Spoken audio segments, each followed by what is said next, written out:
සුබ දවසක්. අපි අද කතා කරන්න යන්නේ හරිම සරල ඒත් හරිම බලවත් රහසක් ගැන. අපි හැමදාම පාවිච්චි කරන තාක්ෂණයේ පිටිපස්සේ හැංගිලා තියෙන මේ රහස තමයි කිසිම තේරුමක් නැති වගේ පේන දත්ත අපිට ගොඩක් වටිනා තොරතුරු බවට පත්වෙන පුදුම ක්‍රියාවලිය. ඇත්තටම අපි හැමෝම මේ දේ කරලා තියෙනවනේ නේද? අර කළු සුදු කොටු පිරිච්ච අමුතු රූපයක් දිහාට ෆෝන් එක ඇල්ලුවම කොහොමද එකපාරටම වෙබ්සයිට් එකක් එන්නේ? අන්න ඒක පිටිපස්සේ තියෙන තාක්ෂණික රහස තමයි අපි අද හොයලා බලන්න යන්නේ. හරි. මේ තමයි අද අපි යන ගමන. මුලින්ම අපි අර රහස ගැන කතා කරනවා. ඊට පස්සේ ඒක අපේ ජීවිතේ කොච්චර තැන්වල තියෙනවද කියලා බලමු. ඊළඟට ව්‍යාපාර වලට මේක කොච්චර වැදගත්ද කියලා බලලා අන්තිමටම හොඳ තොරතුරක් කියන්නේ මොකක්ද කියන එක හරියටම තේරුම් ගමු. හොඳයි එහෙනම් අපි වැඩේට බහිමු. අපි මුලින්ම ඇහුවා අර ප්‍රශ්නෙට උත්තරය හැංගිලා තියෙන මූලිකම සංකල්පය දැන් අපි බලමු. මෙන්න තියෙනවා රහස. ඒක හිතනවට වඩා හරිම සරලයි. ආදායනය, සැකසීම සහ ප්‍රතිදායනය. කේක් එකක් හදනවා වගේ හිතන්නකෝ. ආදායනය කියන්නේ පිටි, සීනි, බිත්තර වගේ අමුද්‍රව්‍ය. ඒවට තනියම ලොකු තේරුමක් නැහැ. සැකසීම කියන්නේ අන්‍ය අමුද්‍රව්‍ය ටික එකට දාලා අනලා බේක් කරන එක. ප්‍රතිදායනය කියන්නේ අන්‍ය ක්‍රියාවලියෙන් පස්සේ ලැබෙන රසම රස කේක් එක. ඉතින් අමුදත් ඇතුළට යනවා, මැදදී මොකක් හරි දෙයක් වෙනවා. ප්‍රයෝජනවත් තොරතුරක් එළියට එනවා. දැන් බලමු මේ ආදාන, සැකසුම්, ප්‍රතිදාන කියන සරල ක්‍රියාවලිය අපිටත් නොදැනි අපි හැමදාම පාවිච්චි කරන දේවල් ඇතුලේ කොහොමද වැඩ කරන්නේ කියලා. හිතන්නකෝ අපි ATM එකක් ගවට ගියා කියලා. මුලින්ම කරන්නේ කාඩ් එක දාලා රහස්‍ය අංකය ගහන එකනේ. අන්න ඒක තමයි ආදායනය. ඒ වෙලාවේ අපි යන්ත්‍රයට දෙන්නේ නිකම් දත්ත ටිකක්. ඒ කියන්නේ කාඩ් එකේ විස්තර ටිකයි අංක ටිකකුයි විතරයි. ඊළඟට තමයි අසලෙන වැඩේ වෙන්නේ. යන්ත්‍රයේ ඇතුලේ ඒ කියන්නේ සැකසීමේදී අපි දීපු දත්ත ඒ කිරුවේ කාඩ් එකේ විස්තරයි පින් අංකයයි. බැංකුවේ තියෙන වාර්තායක ගලපලා බලනවා. මේක ඇත්තටම අපිට නොපෙනෙන විදියට ඇතුලේ සිද්ධ වෙන දෙයක්. හැමදේම හරියටම හරිනම් ප්‍රතිදානයේ විදියට අපිට සල්ලි ලැබෙනවා. දැක්කද? නිකම්ම ඉලක්කම් ටිකක් විතරක් වෙච්ච දත්ත අපිට අතටම ගන්න පුළුවන් ප්‍රයෝජනවත් දෙයක් වුණා. අන්න ඒක තොරතුරක ප්‍රතිඵලයක්. තව උදාහරණයක් බලමු. ඇඟිලි සලකුණු ස්කැනර් එකකට ඇඟිල්ල තිබ්බම අපි ඇත්තටම තවත් ආදායමක් දෙනවා. ඒ තමයි අපේ ඇඟිලි සලකුණ කියන වෙන කාටවත් මෙනෙටි අද්විතීය දත්තය. මෙතනදි සැකසීම වෙන්නේ පද්ධතියට අපේ ඇඟිලි සලකුණ අරගෙන ඒකේ කලින්ම ගබඩා කරලා තියෙන දත්තත් එක්ක සංසන්දනය කරන එක. ඒක හරියටම ගැලපෙනවද කියලා චෙක් කරනවා. ගැලපීම සාර්ථක වුණාම ප්‍රතිදානී විදියට ලැබෙන්නේ මොකද්ද? ආපු වෙලාව, ගිය වෙලාව වගේ දේවල් ඇතුළත් වාර්තාවක්.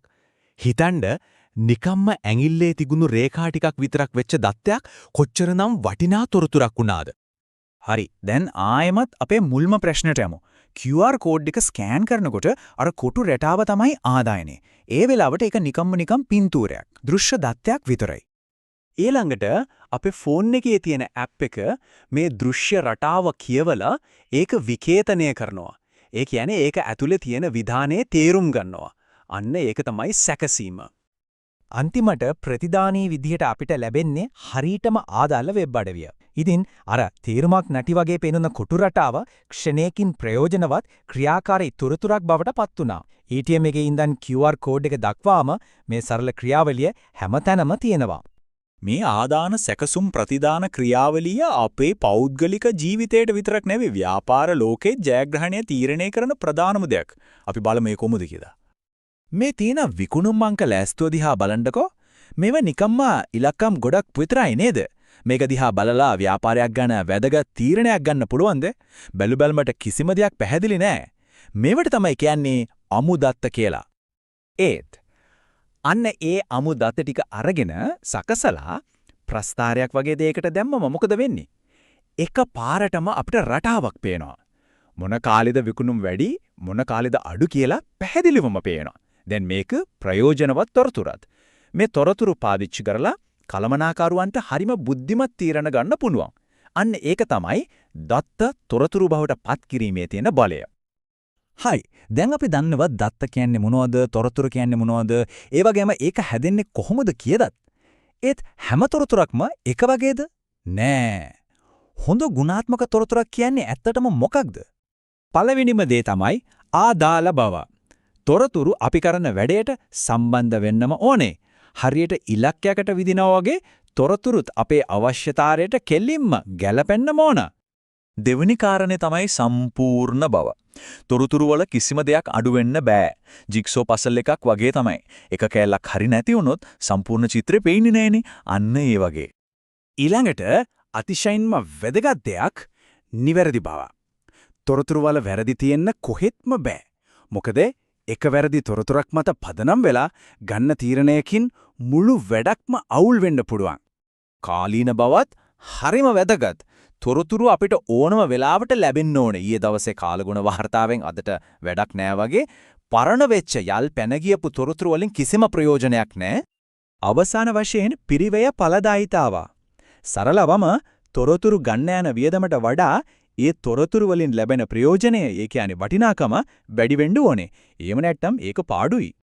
ඉතින් දත්ත තොරතුරු බවට පත්වෙන මේ සරල ඒත් බලවත් රහස දැන් අපි හැමෝම දන්නවා. එහෙනම් අවසාන වශයෙන් මෙහෙම හිතලා බලමු. අද දවස ඇතුළත අපි නොදැනුවත්වම පාවිච්චි කරපු මේ ආදාන සැකසුම් ප්‍රතිදාන කියන ක්‍රියාවලිය තියෙන තවත් එක තොරතුරු පද්ධතියක් මොකක් වෙන්න පුළුවන්ද? පොඩ්ඩක් එකකට මෙනෙහි කරලා බලන්න. ආයිබෝවන්. අද අපි කතා බහ කරන්න යන්නේ තොරතුරු සහ sannivedana තාක්ෂණය. ඒ කියන්නේ ICT ගැන. හැබැයි මේක පාඩමක් විදිහට නෙමෙයි, අපේ එදිනදා ජීවිතයේ පිටිපස්සේ දැන් නොපෙනී වැඩ කරන බලවත් එන්ජිනක් විදිහටයි අපි බලන්න යන්නේ. ICT කිව්වම හුඟක් අය හිතන්නේ ෆෝන් ගැන, පරිගණක ගේම්ස් ගැන විතරයි. ඒත් ඇත්තටම ICT කියන්නේ ඊට වඩා ගොඩක් එහා ගිය දෙයක්. මේ බලන්න, නූතන සමාජයේ රජ, අධ්‍යාපනය, සෞඛ්‍ය, ව්‍යාපාර වගේ අත්‍යවශ්‍යම දේවල් ඔක්කොම එකට ගැට ගහන මූලික පද්ධතිය තමයි මේක. හරියට අපේ ලෝකේ වැඩ කරන ඩිජිටල් ස්නායු පද්ධතියක් වගේ. ඕ ඒක හොඳ ප්‍රශ්නයක්. ඉතින් අපි දැන් මේ ලොකු චිත්‍රයෙන් පොඩ්ඩක් ඈත් වෙලා ඇත්ත ජීවිතයේ උදාහරණ අරගෙනම බලමු මේ වැඩේ කොහොමද වෙන්නේ කියලා. හරි. එහෙනම් අපි යමු අපේ පළවෙනි ප්‍රධානාංශයට, විද්‍යුත් රාජ්‍ය පාලනය නැත්නම් e-government. හිතන්නකො ඉස්සර තිබුණු දිගපෝලිම් කඩදාසි ගොඩවල් එට්ට තිබුණු ඒ පාරණ හරිම හිමින් ගිය රාජ්‍ය සේවයට නූතන ඩිජිටල් විසඳුමක් හම්බ වුණා වගේ තමයි මේක. සරලවම කිව්වොත් e-government කියන්නේ කවදාවත් වහන්නේ නැති ආණ්ඩුවේ කාර්යාලයක් වගේ දෙයක්. තාක්ෂණය පාවිච්චි කරලා පුරවැසියෝ ව්‍යාපාර විතරක් නෙවෙයි, ආණ්ඩුවේම අනිත් ආයතනත් එකට සම්බන්ධ වෙනවා. මුලින්ම බලමු G2C. ඒ කියන්නේ රජයේ ඉඳන් පුරවැසියාට තියෙන සම්බන්ධය. මේවා තමයි රජයේ සේවා කෙලින්ම අපේ ගෙදරටම ගේන දේවල්. වතුර බිල, ලයිට් බිල ගෙවන්න, ID එකට ඇප්ලයි කරන්න, වාහන විස්තර බලන්න, විභාග ප්‍රතිඵල බලා ගන්න, මේ හැමදේම දැන් හරිම ලේසි. මෙතනදි වෙන්නේ රජයේ එක ආයතනයක් තවත් ආයතනයක් එක්ක එකතු වෙලා වැඩ කරන්නට. ICT නිසා මේ වැඩේ හරිම කාර්යක්ෂමයි. හිතන්න, පොලිසියටයි, උසාවියටයි, එහෙම නැත්නම් රේගුවටයි, මෝටර රථ දෙපාර්තමේන්තුවටයි ඕන තොරතුරු ක්ෂණිකව හුවමාරු කරගන්න පුළුවන්. ඒ නිසා වැඩ ගොඩක් වේගවත් වෙලුවා. ව්‍යාපාරික ලෝකයටත් e-government වලින් ලොකු සහයෝගයක් ලැබෙනවා. අලුතින් ව්‍යාපාරයක් ලියාපදිංචි කරන එක, බදු ගෙවන එක වගේ වට දැන් හරිම වේගවත්, ඒ වගේම පහසුයි. අන්තිමට G2E. ඒ කියන්නේ රජය සහ රජයේ සේවකයන් අතර සම්බන්ධය. ICT නිසා රාජ්‍ය සේවකයන්ගේ පඩිනඩි, නිවාඩු වගේ දේවල් කළමනාකරණය කරන එක හරිම කාර්යක්ෂමව සිද්ධ වෙනවා. හරි, අපි දැන් රජෙන් යමු අධ්‍යාපන ක්ෂේත්‍රයේ පැත්තට. බලමු කොහොමද තාක්ෂණය අපි ඉගෙන ගන්න විදිහ සම්පූර්ණයෙන්ම වෙනස් කරලා තියෙන්නේ කියලා. මේක නම් ඇත්තටම හැමෝටම ගොඩක් වැදගත් මාතෘකාවක්. මේ බලන්නකො මේ රූප දෙක. එක පැත්තක තියෙන්නේ පොත් ගොඩක් අස්සේ හිර වෙලා ඉන්නේ ශිෂ්‍යෙක්. අනිත් පැත්තේ ඩිජිටල් පරිසරයක හරීම උනන්දුවෙන් ඉගෙන ගන්න කෙනෙක්. මේ එදා සහ අද වෙනසෙන්ම අපිට පේනවා නූතන අධ්‍යාපන තාක්ෂණයේ තියෙන පුදුම හැකියාව. මේ සටහන හරියට මාර්ගසිතියමක් වගේ. අධ්‍යාපනයට සම්බන්ධ හැම කෙනෙකුටම තාක්ෂණයේ උදව් වෙන විදිහ මේකෙන් අපිට පියවරින් පියවර බලා ගන්න පුළුවන්. අපි බලමු මේ සටහනේ මුල්ම කොටස්. දැන් පන්ති කාමරයේ ප්‍රසන්ටේෂන්ස් වගේ දේවල් නිසා පාඩම් හරිම රසවත්. ඒ වගේම ඉන්ටර්නෙට් එක, ස්කූල් net, ඊතක්සලාව වගේ දේවල් නිසා ඕනම වෙලාවක ඕනම තැනක ඉඳන් තොරතුරු හොයාගන්න පුළුවන් වෙලා තියෙනවා. මේක ශිෂ්‍යයින්ට විතරක් නෙවෙයි, ගුරුවරුන්ටත් ලොකු උදව්වක්. පාඩම් හදන්න, ප්‍රසන්ටේෂන්ස් හදන්න මේ හැම දෙයකම ICT උදව් වෙනවා. ඒ වගේම මුළු පාසලම කළමනාකරණය කරන්න LMS වගේ පද්ධතිත් තියෙනවා. මොකද්ද මේ LMS එකක් කියන්නේ? හරිම සරලයි. ඒක හරියට අපේ ඩිජිටල් ඉස්කෝලේ බෑග් එකයි ඉස්කෝලේ ඔෆිස් එකයි එකට එකතු කළා වගේ දෙයක්. අධ්‍යාපනයට අදාළ හැම දෙයක්ම එකම තැනකින් කළමනාකරන පද්ධතියක්. මේ බලන්න LMS එක තමයි මධ්‍යස්ථානය වෙන්නේ. ශිෂ්‍යයින්, ගුරුවරු, දෙමව්පියෝ, ඒ වගේම පාසල් පරිපාලනය මේ හැමෝමව එකට සම්බන්ධ කරන්නේ මේ පද්ධතිය හරහා. දැන් අපි එන්නේ අධ්‍යාපනයේ මේ ඩිජිටල් පරිවර්තනයේ උච්චතම අවස්ථාවට. ඒ තමයි භෞතික බාධක ඔක්කොම බිඳ දාලා ඕනෙම තැනක ඉඳන් ඉගෙන ගන්න ලැබෙන අවස්ථාව. ඔන්ලයින් දුරස්ත ඉගෙනීම. මේකෙන් කියවෙන්න අධ්‍යාපනයේට දැන් සීමාමායිම් නෑචෙන එකයි. අපි කොහේ හිටියත් ඉගෙන ගන්න පුළුවන්. මේක ඇත්තටම ජීවිත කාලය පුරාම ඉගෙන ගන්න අලුත් දොරටු විවෘත කරනවා. මේ බලන්න මේ තාක්ෂණයෙන් ලැබෙන වාසි ශිෂ්‍යයින්ට වගේම පාසල් පරිපාලනයටත් ඒ කියන්නේ දෙගොල්ලන්ටම මේකෙන් ප්‍රයෝජන තියෙනවා. ඕනම වෙලාවක පාඩම් බලන්න, ගෙදර ඉඳන්ම පැවරුම් දෙන්න, අනිත් පැත්තෙන් ඉස්කෝලේටත් ළමයි කළමනාකරණය කරන්න ලේසි. ඉතින් මේක හැමෝටම ජයග්‍රහණයක්. හොඳයි. අවසාන වශයෙන් පොඩ්ඩක් හිතන්න දෙයක්. ICT වලින් රජයයි පාසල් සහ විශ්වවිද්‍යාලය සම්බන්ධ වෙලා තිනවා. එහෙනම් මේ තාක්ෂණයෙන් අනාගතයේදී අපි තව මොනව සම්බන්ධ කරාවිද? ඉතින් අපි ආයමත් මුලින් පටන් ගත්ත තැනටම ආවා. ICT කියන්නේ නිකම්ම තාක්ෂණයක් නෙවෙයි. ඒක නිමක් නැති හැකියාවන් තියෙන හරිම ප්‍රබල මෙවලමක්. දැන් ඒකේ බලය තියන්නේ අපි අතේ. අපේ අනාගතය අපේ ලෝකයේ තවත් හොඳ තැනක් කරන්න මේක පාවිච්චි කරන්නේ කොහොමද කියලා තීරණය කරන එක අපේ හැමෝගෙම වගකීමක්. අපි හැමදාම පාවිච්චි කරන මේ තාක්ෂණය, ඒ කියන්නේ තොරතුරු හා sannivedana තාක්ෂණය. නැත්තම් අපි කවුරුත් දන්න විදිහට ICT. අපේ ජීවිත ඇත්තටම කොච්චරක් වෙනස් කරලා තියෙනවද? අන්න අද අපි කතා කරන්න යන්නේ ඒ ගැනයි. කවදාරි හිතලා තියනවාද? ශල්‍ය කර්මයක් නැතුව ඇඟ ඇතුළ බලන්න, නැත්තම් ගෙදර ඉඳන්ම බඩු ගන්න, මේ හැම දෙයකටම තාක්ෂණය උදව් වෙන්නේ කොහොමද කියලා. මේ හැම ප්‍රශ්නකටම උත්තරේ තියෙන්නේ එකම තැනක. ඒ තමයි තොරතුරු හා sannivedana තාක්ෂණ. එහෙමත් නැත්තම් ICT. ඉතින් අපි බලමු මේ ICT අපේ ජීවිතේ කොයි පැතිවලට බලපෑමක් කරනවද කියලා. හොඳයි. අපි මේ ගමනේදී බලමු ප්‍රධාන ක්ෂේත්‍ර පහක් ගැන. සෞඛ්‍ය, කෘෂිකර්මාන්තය, ව්‍යාපාර, අපේ එදිනෙදා ජීවිතය සහ අන්තිමට විනෝදාස්වාදය. මේ හැමදේටම ICT සම්බන්ධ වෙන්නේ කොහොමද කියලා අපි බලමු. හරි. එහෙනම් අපි මුලින්ම පනින්නේ සෞඛ්‍ය ක්ෂේත්‍රයට. රෝගයක් හරියටම මොකක්ද කියලා හොයාගන්න එකේ ඉඳලා ගෙදර ඉඳන්ම දොස්තර කෙනෙක් එක්ක කතා කරන තැනට වෙනකම් ICT අපිව අරන් ආවේ කොහොමද බලමු. ඉස්සර කාලේ හිතන්නකෝ ඇඟ ඇතුලේ මොනවද වෙන්නේ කියලා බලන්න නම් කපන්න ඕන. ඒක ලොකු අභියෝගයක්. හැබැයි CAT ස්කෑන් එක ආවට පස්සේ ඒක වෙනස් වුණා. මෙතනදි වෙන්නේ මෙහෙම දෙයක්. යන්ත්‍රයේ X කිරණ වලින් දත්ත ගොඩට එකතු කරනවා. ඒක හරියට පින්තූර කෑලි වගේ. ඊට පස්සේ පරිගණකයක් ඒ දත්ත ටික සකසලා අපිට තේරෙන පැහැදිලි තොරතුරක් විදියට, ඒ කියන්නේ ශරීරයේ හරස් කඩක සම්පූර්ණ පින්තූරයක් විදියට දෙනවා. අන්න බලන්න. වම් පැත්තේ තියෙන යන්ත්‍රයෙන් අර මම කිව්ව දත්ත එකතු කරලා දකුණු පැත්තේ තියෙනවා වගේ කොච්චර පැහැදිලි සවිස්තරාත්මක රූපයක්, ඒ කියන්නේ තොරතුරක් හදන්න පුළුවන්ද? මේක නිසා දොස්තර කෙනෙක්ට රෝගයක් හරියටම අඳුරගන්න එක කොච්චර ලේසි වෙනවද? MRI කියන්නේත් ඒ වගේම කතාවක්. හැබැයි මේක ටිකක් ඊළඟ මට්ටමේ. මෙතනදී X කිරණ වෙනුවට පාවිච්චි වෙන්නේ ප්‍රබල චුම්බක ක්ෂේත්‍රයක්. ඒකෙන් විශේෂයෙන්ම මොළයේ වගේ මෘදු තැන් ගැන ඊටත් වඩා ගැඹුරු සවිස්තරාත්මක දත්ත අරගෙන අර වගේම පැහැදිලි තොරතුරු බවට පත් කරනවා. හැබැයි කතාව පින්තූර වලට විතරක් සීමා වෙන්නේ නැහැ. හිතන්න ECG එකක් ගැන. ඒකෙන් හදවතේ විද්‍යුත් සංඥා දත්ත විදිහට රේඛා සටහනකට ගන්නවා. EEG එකනොත් එමයයි. මොළයේ තරංග දත්ත විදිහට ගන්නවා. ඊට පස්සේ දොස්තර කෙනෙක් ඒ රේඛා සටහන් දිහා බලලා මෙතන ගැටලුවක් තියෙනවා කියන තොරතුරු හොයා ගන්නවා. වැදගත්ම දේ තමයි මේ තාක්ෂණය දැන් ලොකු ස්පිරිතාලවල විතරක් නෙමෙයි තියෙන්නේ. ඒක අපේ ගෙවල් වලටම ඇවිත්. මේ වගේ පොඩි උපකරණ වලින් දැන් ගෙදර ඉඳන්ම ලේවල සීනි මට්ටම මැනගන්න පුළුවන්. ඒ කියන්නේ Tamanගේ සෞඛ්‍ය ගැන තොරතුරු Tamanගේ අතටම ලබා ගන්න පුළුවන් වෙලා. ICT වල C අකුරෙන් කියවෙන්නේ communication. ඒ කියන්නේ sannivedana. අන්න ඒකේ බලය පෙන්වන නියමම උදාහරණයක් තමයි ටෙලිමෙඩිසින්. හිතන්නකෝ ගමේ ඉන්න කෙනෙක්ට කොළඹ ඉන්න විශේෂඥ දොස්තර කෙනෙක් එක්ක වීඩියෝ කෝල් එකකින් කතා කරන්න පුළුවන් නම්. ඒක තමයි මේ දුර කියන බාධකයේ මේ තාක්ෂණයෙන් සම්පූර්ණයෙන්ම අයින් කරලා තියෙනවා. හොඳයි. ඉගෙනම් අපි සෞඛ්‍ය ක්ෂේත්‍රයෙන් මිදිලා සම්පූර්ණයෙන්ම වෙනස් පැත්තකට යමු කෘෂි කර්මාන්තයට. බලමු ස්මාර්ට් ගොවිතැන කිය දෙයට තාක්ෂණය උදව් වෙන්නේ කොහොමද කියලා. හොඳ අස්වැන්නක් ගන්න නම් නිවැරදි තොරතුරු තියෙන්නම ඕන. ඉස්සර නම් ගොවියෙක් අහස දිහා බල්ලා තමයි වැස්සගෙන කිව්වේ. දැන් එහෙම නෑ. නවීන ගොවින් සෙන්සර් පාවිච්චි කරනවා. ඒ වයින් පස්සේ තෙතමනය, කාලගුණය වගේ දේවල් ගැන ඉලක්කම් විදියට දත්ත එකතු කරනවා. ඊට පස්සේ ඒ දත්ත බලලා හරි හෙට උදේ 10ට වතුර දැම්මොත් හොඳයි. මේ පාරට පොහොර මෙච්චරක් දැම්මම ඇති කියන තීරණාත්මක තොරතුරු ලබා ගන්නවා. මේ දත්ත එකතු කරලා තොරතුරු ගන්න එක වගාවට විතරක් නෙවෙයි සත්ත්ව පාලනයටත් එරිමයි. බලන්න මේ ගවයාගේ කනේ තියෙන පොඩි ටැග් එක. ඒක RFID ටැග් එකක්. ඒකෙන් ඒ සතාගේ සෞඛ්‍ය තත්ත්වය, කිරි දෙන ප්‍රමාණය වගේ දත්ත නිරන්තරයෙන්ම පරිගණකයකට යනවා.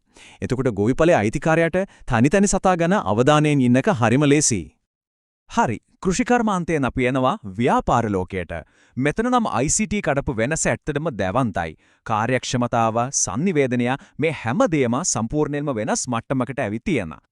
ඉස්සර කාලේ ෆැක්ටරි එකක මිනිස්සු පේලියට ඉඳගෙන බඩු එකලස් කරනවා හිතන්න. ඒක හරිම හිමින් වැරදීම් වෙන්නත් ඉඩ වැඩි. හැබැයි අද තියෙන්නේ රෝබෝ යන්ත්‍ර. මේවා පැය 24ම වැඩ. එකම විදිහට මිලිමීටරයක්වත් එහා මෙහා වෙන්නේ නැතුව නිර්වාද්‍යව වැඩ කරනවා. වේගයයි කාර්යක්ෂමතාවයයි දෙකම ඉහළටම ගිහින්. හොඳ ව්‍යාපාරයකට sannivedanaya කියන්නේ හරියට හදවත වගේ. දැන් බලන්න වීඩියෝ සම්මන්ත්‍රණ නිසා මොකද වෙලා තියෙන්නේ? එකම කණ්ඩායමේ කෙනෙක් ලංකාවේ, තව කෙනෙක් ඇමරිකාවේ, තව කෙනෙක් ජපානයේ ඉන්න පුළුවන්. ඒත් හැමෝටම පුළුවන් එකම වෙලාවෙ මූණට මූණ බලලා කතා කරන්න, වැඩ කරන්න, එකම ඔෆිස් එකක ඉන්න ඕන කියන නීතිය දැන් නැති වෙලා. අපි සල්ලි එක්ක ගනුදෙනු කරන විදිය ඒකනම් ICT නිසා සම්පූර්ණයෙන් වෙනස් වුණා. ඉස්සර වගේ බැංකුවේ පොලිමේ ඉන්න ඕනේ නැයිනේ. පාරේ තියෙන ATM එකෙන් සල්ලි ගන්නවා, කඩේට ගිහින් කාඩ් එකෙන් ගෙවනවා, ගෙදර ඇවිත් ෆෝන් එකෙන් ලයිට් බිල ගෙවනවා. හැම දෙයක්ම ක්ෂණිකයි. ඇගිලි තුඩුවල. ඊළඟට ඔන්ලයින් shopping. මේකේ වාසි ගැන කතා කරලා ඉවර කරන්න බෑ. කඩවල් හොයාගෙන යන්න ඕන නෑ. රෑ දවල් දෙකේම ඕනම වෙලාවක ෆෝන් එකෙන් බඩු බලන්න පුළුවන්. එකම බඩුව කඩවල් 10ක මිල ගණන් එක තැන ඉඳන් බලන්න පුළුවන්. තෝරගන්න තියෙන දේවල් පරාසයත් හරිම වැඩි. අන්තිමට ගෙදරටම බඩු වෙනවා. කාලයයි සල්ලියයි දෙකම ඉතුරුයි. හරි. අපි ව්‍යාපාර කඩවල් ගැන කතා කළා. දැන් අපි බලමු අපේ එදිනදා ජීවිතේ පාර යනකොට මෙහෙ යනකොට ICT උදව් වෙන්නේ කොහොමද කියලා. සමහර වෙලාවට මේවා අපිට නොදැනීම අපේ ආරක්ෂාවට පහසුවට උදව් වෙන දේවල්. CCTV කැමරා දැන් හැමතැනම තියෙනව නේද? මේ කැමරා වලින් කරන්නේ පැය 24 පුරාම වීඩියෝ දර්ශන කියන දත්ත එකතු කරන එක. නිකම් වීඩියෝ ගොඩක්. හැබැයි යම් සිදුවීමක් අනතුරක් හොරකමක් වුණාම පොලිසිය මේ දත්ත ටික බලලා හරි මෙන්න මේ වෙලාවේ මෙහෙම දෙයක් වෙලා තියෙනවා මෙන්න වැරදිකරු කියන තොරතුරු හොයාගන්නවා. ට්‍රැෆික් ලයිට් කියන්නේ ඒ වගේම තමයි. ඉස්සර ට්‍රැෆික් ලයිට් නිකම්ම નિયમિત වෙලාවකට මාරු වුණා. හැබැයි ස්මාර්ට් ට්‍රැෆික් ලයිට් එහෙම නැහැ. ඒවා සෙන්සර් වලින් පාරේ තියෙන වාහන තදබදය ගැන දත්ත එකතු කරනවා. ඊට පස්සේ ඒ දත්ත අනුව මේ පාරේ වාහන වැඩි, ඒ පැත්තට කොළ ලයිට් එක වැඩි වෙලාවක් දෙන්න ඕන කියන තොරතුරු මත තීරණය ගන්නවා. මේකෙන් ට්‍රැෆික් එක අඩු වෙනවා. හරි වැඩ ගැනයි ආරක්ෂාව ගැනයි කතා කරා ඇති. අපි දන්නෙමු විනෝද වෙන්න. ICT අපි විනෝද වෙන විදිහ වෙනස් කරලා තියෙන්නේ කොහොමද? මෙතනත් අතරම ලොකු විප්ලවයක් වෙලා තියෙන්නේ. ඉස්සර කාලේ මතකද? සින්දුවක් අහන්න කැසට් එකක් හොයන්න ඕන, ෆිල්ම් එකක් බලන්න වීඩියෝ කඩේකට දුවන්න ඕන. හැබැයි දැන් අපේ අතේ තියෙන ස්මාර්ට්ෆෝන් එකෙන් සින්දු, ෆිල්ම්, ගේම්ස්, පොත්, යාළුවොත් එක්ක කතා කරන්න සමාජ ජාල මේ හැම දෙයක්ම එකම තැනක. සම්පූර්ණ විනෝදාස්වාද ලෝකයක්ම අපේ ඇඟිලි තුඩු වලට ඇවිල්ලා. එහෙනම් අපි අද දැක්කේ ICT අපේ ජීවිතේ හැම අස්සක් මුල්ලකටම බදපෑම් කරන විදිහ ගැන පොඩි උදාහරණ ටිකක් විතරයි. සෞඛ්‍ය ක්ෂේත්‍රයේ ඉඳන් අපි විනෝද වෙන විදිහ දක්වාම මේ හැමතැනදීම වෙන්නේ එකම දෙයක්. දත්ත එකතු කරලා ඒවා අපිට ප්‍රයෝජනවත් තොරතුරු බවට පත් කරලා අපේ ජීවිත පහසු කරන කාර්යක්ෂම කරන එක. ඉතින් මේ තාක්ෂණික විප්ලවයේ මීළඟට අපිව කොහෙට අරන් යයිද? තොරතුරු සහ sannivedana තාක්ෂණය. ඒ කියන්නේ ICT අපේ ජීවිතවලට කොච්චරනම් දේවල් එකතු කරලා තියෙනවද නේද? හිතලා බලන්න. යාළුවොත් එක්ක කතා කරන්න, විනෝද වෙන්න, අලුත් දෙයක් ඉගෙන ගන්න මේ හැම දෙයකම ICT අපිට උදව් කරනවා. ඇත්තට මේක පුදුම වෙලමක්. හැබැයි ඉතින් ඕනෑම බලවත් දෙයක් වගේම ICT වලත් අනිත් පැත්තක් තියෙනවා. ඒ කියන්නේ අපි දැනගන්නම ඕන අවදානම් ටිකක්. මේ අවදානම් ගැන හරියටම තේරුම් ගත්තොත් විතරයි අපිට මේ තාක්ෂණයෙන් ආරක්ෂිතව ප්‍රයෝජන ගන්න පුළුවන් වෙන්නේ. ඉතින් අපි මේ විග්‍රහෙන් කතා කරන්න යන්නේ අපේ ඩිජිටල් මෙවලම් වල තියෙන මේ හොඳ වගේම අපි ඇහැ ගහගෙන ඉන්න ඕන නරක පැත්ත ගැන. ICT කියන එක හරියට හිතන්නකෝ නිකන් සුපිරි වාහනයක් වගේ කියලා. ඒකෙන් අපිට පුදුමාකාර තැන්වලට යන්න පුළුවන්. ඒක ඇත්ත. හැබැයි අනතුරු වළක්ව ගන්න නම් අපි හරියටම පාරේ නීති දැනගෙන ඕන නේද? අන්න ඒ වගේ තමයි ඩිජිටල් ලෝකයක්. හොඳයි. එහෙනම් අපි මුලින්ම බලමු මේ තාක්ෂණය අපේ පෞද්ගලික සුවතාවයට. ඒ කියන්නේ අපේ මනසටයි ශරීරයටයි කෙලින්ම බලපාන්නේ කොහොමද කියලා. මුලින්ම දින ලොකුම ප්‍රශ්නයක් තමයි මේ ICT වලට ඇබ්බැහි වෙන එක. මූලාශ්‍රයේ කියවෙන විදියක සමහර ගේම්ස් එහෙම නැත්නම් සෝෂල් මීඩියා ඇප්ස් හදලම තියෙන්නේ අපේ අවධානය දිගටම ඇදලා බැඳලා තියාගන්න. ඒකින් ඕනවට වඩා පාවිච්චි කරනකොට ඒක පාලනය කරගන්න බැරි පුරුද්දක් බවට පත් වෙන්න පුළුවන්. සරලවම කිව්වොත් නොකර ඉන්නම බැරි වෙන එක.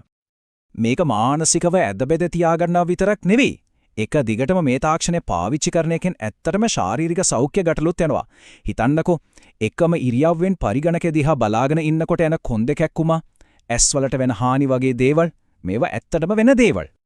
හරි. එතකොට ශරීරයටයි මනසටයි වෙන බලපෑම ගැන අපි කතා කළා. දැන් අපි බලමු අපේ ඩිජිටල් ජීවිතයේ අපේ සැබෑ ලෝකයේ තියෙන සම්බන්ධතාවලටයි පෞද්ගලික ආරක්ෂාවලටයි කොහොමද බලපාන්නේ කියලා. ගොඩක් වෙලාවක් ඔන්ලයින් ගත කරනකොට ඇත්ත ලෝකයේ ඉන්න අපේම යාළුවන්ගෙන් පවුලේ අයගෙන් ටික ටික ඈත් වෙන්න තියෙන ඉඩකඩ වැඩි. මෙතනදිත් අවධාරණය කරන විදියට ඒකෙන් අපේ සමාජශීලී ගුණාංග දුර්වල වෙලා අන්තිමට සමාජයෙන් කොන් වෙන්න උනත් පුළුවන්. මේකනම් ඇත්තටම හරිව බරපතල කාරණයක්. අපේ පෞද්ගලික ඡායාරූප, වීඩියෝ මේවා අවසරයක් නැතුව අන්තර්ජාලයට දැම්මොත් පෞද්ගලිකත්වයට වෙන්න පුළුවන් හානිය හිතාගන්නවත් බෑ. ඒකෙන් කෙනෙකුගේ ජීවිතයටයි කීර්තිනාමයටයි සදාකාලිකවම හානියක් වෙන්න ඉඩ තියෙනවා.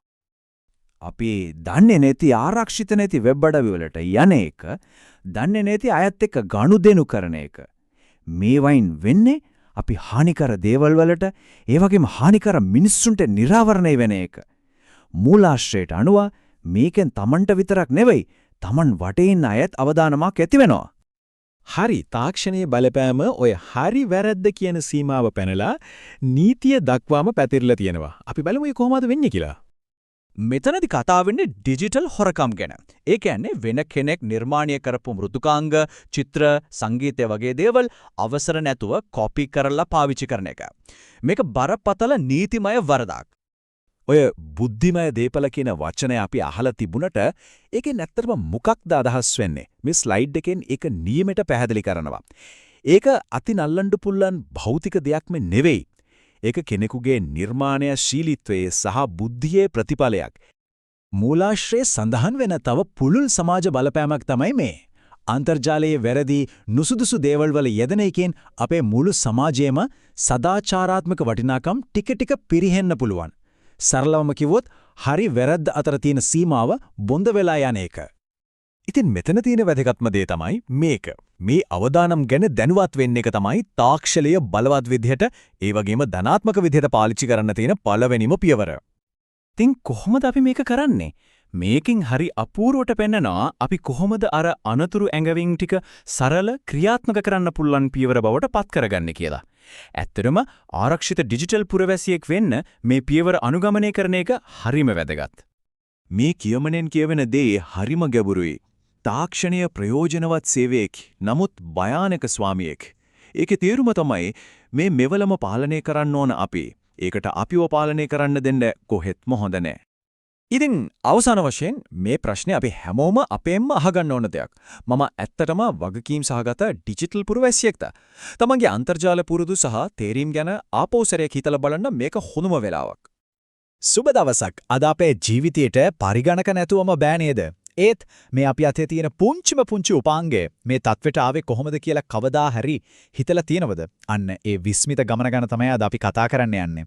ඇත්තට මේක පුදුම හිතන කතාවක්. හිතන්නකෝ අතේ තිබ්බ පබුළු වලින් ගණන් කරපු තැන ඉඳලා තනියම ඉගෙන ගන්න පුළුවන් තරම් දියුණු පරිගණකයක් දක්වා අපි ආවේ කොහොමද? මේ ප්‍රශ්නට උත්තර හොයන්න නම් අපිට කාලය හරහා ගොඩක් පස්සට යන්න වෙනවා. මේ කතාවේ ආරම්භය තියෙන්නේ අවුරුදු 5000කටත් වඩා ඈත අතීතයේ. ඒ තමයි ඇබැකසය. බලන්න මේ හරිම සරල උපකරණය. මේකේ තියෙන පබළු එහාට මෙහාට කරලා තමයි ඒ කාලේ මිනිස්සු ගණන් හිලව් බැලුවේ. ඇත්තටම අද අපි පාවිච්චි කරන සුපිරි පරිගණකවල මුල්ම බීජය අන්න ඒක තමයි මේ ඇබැකසය. හොඳයි. ඇබකස්සෙන් පස්සේ නියම ඉලෙක්ට්‍රොනික පරිගණකයක් බිහි වෙන්න කලින් තව වැදගත් නැවතුම් පුළවල් කිහිපයක්ම තිබුණා.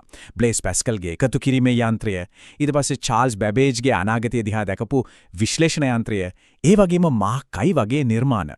අන්න ඒව තමයි නූතන පරිගණකයට පාර හදලා දුන්නේ. ඉතින් මෙතනින් තමයි පරිගණක ඉතිහාසයේ පළවෙනි පරම්පරාව පටන් ගන්නෙ. මේ පරිගණක කොච්චර ලොකුද කියනවා නම් මිනිස්සු මේවට කිව්වේ යෝධ මුල කියලා. හිතාගන්න පුළුවන් ද ඒ තරම? හොඳයි. ඉතින් මේ යෝධ මොළ ඇතුලේ ඒ කියන්නේ ඒවායේ හදවත විදියක ක්‍රියා කළේ මොනවද? අන්න ඒ තමයි රික්තක නල නැත්නම් අපි කියන වැකියුම් ටියුබ්ස් කියලා. විදුලි ධාරාව පාලනය කරලා හරිම සංකීර්ණ ගණනය කිරීම කළේ මේවායින් තමයි. හැබැයි මේ යෝධ මොළවල ප්‍රශ්න ගොඩක් තිබුණා. එකක් තමයි ඒවා මුළු කාමරයක් තරම් ලොකුයි. ඒ වගේම අධිකව රත් වුණා, විශාල විදුලි බලයක් ඕන වුණා. නරකම දේ තමයි නිතරම කැඩෙන එක. ඒ විතරක් නෙවෙයි මේවට විධාන දෙන්න උනේ 0.1 විතරක් පාවිච්චි කරන හරිම සංකීර්ණ යන්ත්‍ර භාෂාවකින්. ඉතින් පරිගණක තාක්ෂණයට ඉස්සරහට යන්න මේ හැම ගැටලුවකටම විසඳුමක් ඕනම වුණා. ඔය අපිනෙන් කතා කරපු හැම ලක්ෂණයක්ම තිබුණු පළවෙනි පරම්පරාවේ ප්‍රසිද්ධම පරිගණකය තමයි ENIC. යෝධයි බලවත් ඒ වගේම ප්‍රශ්න ගොඩක් තිබුණු යන්ත්‍රයක්. ඉතින් අර පළවෙනි පරම්පරාවේ තිබුණු ලොකු ප්‍රශ්න ටිකට විසඳුම තමයි දෙවෙනි පරම්පරාව. ඇත්තටම මේක පරිගණක ලෝකයේ ලොකුම විප්ලවයක් ඇති කරපු යුගයක්. දැන් බලන්න මේ පුදුම සහගත වෙනස. රික්තක නල වෙනුවට ආපු ට්‍රාන්සිස්ටරේ නිසා හැමදේම සම්පූර්ණයෙන්ම වෙනස් වුණා. කාමරයක් තරම් ලොකු, අධිකව රත් වෙන, නිතරම කැඩෙන රික්තක නල ඒ වෙනුවට ඇඟිලි තුඩක් තරම් කුඩා, සිසිල් සහ ඊ타මත්ම විශ්වාසවන්ත ට්‍රාන්සිස්ටරය ආදේශ වුණා. මේක තමයි පරිගණක ලෝකයේ හරවුම් ලක්ෂ්‍ය වුණේ. මේ විප්ලවීය වෙනසත් එක්ක පරිගණක එකපාරටම කුඩා වුණා, වේගවත් වුණා, සහ ගොඩක් විශ්වාසවන්ත වුණා. ඒ විතරක් නෙවෙයි අර සංකීර්ණ 0.1 වලින් ලියපු යන්ත්‍ර භාෂාව වෙනුවට ඉංග්‍රීසි භාෂාවට සමාන තේරුම් ගන්න ලේසි ඉහළ මට්ටමේ ක්‍රමලේඛන භාෂා බිහි වුණා. ඉතින් පරිගණක එක්ක වැඩ කරන එක ගොඩක්ම පහසු වුණා. ට්‍රාන්සිස්ටරය කියන්නේ ඇත්තටම පුදුම දෙයක්. ඒත් විද්‍යාඥයෝ එතනින් නැවතුනේ නෑ. එයාලා ඇහුවා අපිට මේක තවත් කුඩා කරන්න බැරිද කියලා. අන්න ඒ ප්‍රශ්නට උත්තරය තමයි ඊළඟ තාක්ෂණික පිම්ම. ඒ කියන්නේ හැමදේම පුළුවන් තරම් පොඩි කරන එක. මේ අදහස තමයි පරිගණක ලෝකය සම්පූර්ණයෙන්ම වෙනස් කරලා ඒවා අපේ ගෙවල් ඇතුළටම ගෙනාවි. මේ හැමදේම පොඩි කිරීමේ රහස තමයි අනුකලිත පරිපතිය නැත්නම් IC එක. මෙහෙම හිතන්නකෝ. එක ට්‍රාන්සිස්ටරයක් වෙනුවට ට්‍රාන්සිස්ටර දහස් ගාණක් සහ තවත් ඉලෙක්ට්‍රොනික උපාංග එකම නියපොත්තක ප්‍රමාණීය සිලිකන් චිප් එකක් උඩ මුද්‍රණය කරනවා. මේක නිසා පරිගණකවල ප්‍රමාණීය ඇදහිය නොහැකි විදියට අඩු වුණා. ඉතින් මේ IC තාක්ෂණය තවත් දියුණු වුණා. තුන්වෙනි පරම්පරාවේදී එක චිප් එකක් උඩ උපාංග කිහිපයක් තිබුණා. හැබැයි හතරවෙනි පරම්පරාව යනකොට විද්‍යාඥයෝ පුදුම දෙයක් කළා. පරිගණකයක තියෙන වැදගත්ම කොටස, ඒ කියන්නේ ඒකේ මොළය වෙන CPU එක සම්පූර්ණයෙන්ම එකම එක චිප් එකක් උඩට ගෙනාවා. අනේ ඒකට තමයි අපි අදටත් ශුද්ධ සකසෙන එව නැත්නම් මයික්‍රෝප්‍රොසෙසර් කියන්නේ. පරිගණකයේ මුළු කාමරයක ඉඳලා මේසයක් උඩට ආවේ අන්න ඒ තාක්ෂණය නිසා. හරි, දැන් පරිගණකය මේසයක් උඩට ආවා. ඊළඟ අභියෝගය වුණේ සාමාන්‍ය මිනිස්සුන්ට ඒක පාවිච්චි කරන්න ලේසි කරන එක. අර සංකීර්ණ විධාන ටයිප් කරන එක වෙනුවට යතුරු පුවරුව, මවුසය සහ අද අපි දකින වගේ ලස්සන අයිකන් තියෙන චිත්‍ර කතුරු මුහුණත්, ඒ කියන්නේ GUI බිහිුනේ අන්නේ අවශ්‍යතාවය නිසා. ඉතින් මේ හැම නවෝත්පාදනයකම ප්‍රතිබලයක් විදිහට තමයි ලෝකයම වෙනස් කරපු පළවෙනි වතාවට වාණිජමය වශයෙන් සාර්ථක වුණු පුද්ගලික පරිගණක බිහි වුණේ. IBM PC සහ Apple II කියන්නේ අන්න ඒ විප්ලවය පටන් ගත්ත පුරෝගාමීන් දෙන්නෙක්. ක්ෂුද්‍ර සකසනය නිසා පරිගණකවලට අතිවිශාල ගණනය කිරීමේ බලයක් ලැබුණා. ඉතින් ඊළඟ ප්‍රශ්නය වුණේ මේ බලය පාවිච්චි කරලා පරිගණකවලට නිකන් ගණන් හදනවට වඩා දෙයක් මිනිස්සු වගේ හිතන්න පුරුවන් විදිහට හදන්න බැරිද කියන එක. අන්න ඒ අදහස තමයි පස්වන පරම්පරාවේ පදනම වුණේ. කෘත්‍රිම බුද්ධිය නැත්නම් ආටිෆිෂල් ඉන්ටෙලිජන්ස්. පස්වන පරම්පරාවේ පරිගණක කියන්නේ නිකන්ම ගණන් හදන්න යන්ත්‍ර විතරක් නෙවෙයි. ඒවාට මිනිස්සු වගේ හිතන්න, ඉගෙන ගන්න, තීරණ ගන්න යම් තාක් දුරකට පුළුවන්. අන්න ඒකට තමයි අපි AI නැත්නම් කෘත්‍රිම බුද්ධිය කියන්නේ. ඇත්තටම මේ AI කියන සංකල්පය දැන් අපේ ජීවිතේ කොටසක් වෙලා ඉවරයි. අපි ෆෝන් එකට කතා කරලා විධාන දෙනකොට, අපේ අත්තකුරු හඳුනා ගන්නකොට, ලියපු දෙයක් කටහඬකින් කියවනකොට මේ හැම තැනම තිරේ පිටුපස ක්‍රියාත්මක වෙන්නේ අන්න ඒ AI තාක්ෂණය තමයි. ඉතින් මේ AI හැකියාවන්ගෙන් බලගැන්වුණු පස්වන પરම්පරාව තමයි අද අපි එදිනදා පාවිච්චි කරන බලවත් ලැප්ටොප්, ඩෙස්ක්ටොප් සහ වර්ක්ස්ටේෂන්ස් කියන හැම දෙයකටම පදනම වෙලා තියෙන්නේ. මේවා දැන් නිකන්ම ගණක යන්ත්‍ර නෙවෙයි අපේ බුද්ධිමත් සහායකයෝ වගේ. ඉතින් අපි ආපු මේ මුළු ගමන දිහා ආපහු හැරිලා බැලුවොත් මේක ඇත්තටම විස්මිත කතාවක් නේද? මුළු කාමරයක් පුරවන්න තරම් ලොකු යන්ත්‍රවල ඉඳන් අද අපි අල්ලේ රැඳෙන පුංචි උපාංග දක්වා පරිගණකයේ ගමන කියන්නේ ඇත්තටම නොනවතින නවෝත්පාදනයේ කතාවක්. අවසාන වශයෙන් මේ ප්‍රශ්නය ගැන මොහොතක් හිතන්න. AI තාක්ෂණය මේ තරම් වේගෙන් දියුණු වෙනකොට පරිගණකයේ 6 වෙනි પરම්පරාව කොයි වගේ වේවිද? ඒ පරිගණක වලට කරන්න පුළුවන් වෙන්නේ මොන වගේ පුදුම දේවල් වෙන්න පුළුවන්ද? ළමයි දැන් තිරය දිස්වන මේ ඉන්ෆෝග්‍රැෆික් කාඩ් එක සහ මේ කොටසට අදාළ ෂෝට් නෝට් එක මේ නොමිලේ ලබා ගැනීමට ඩිස්ක්‍රිප්ෂන් එකේ හරි කමෙන්ට් සෙක්ෂන් එකේ තියෙන WhatsApp channel එකට join වෙන්න. ඊළඟ කොටසෙන් ඔක්මනින් හම්බ වෙනවා.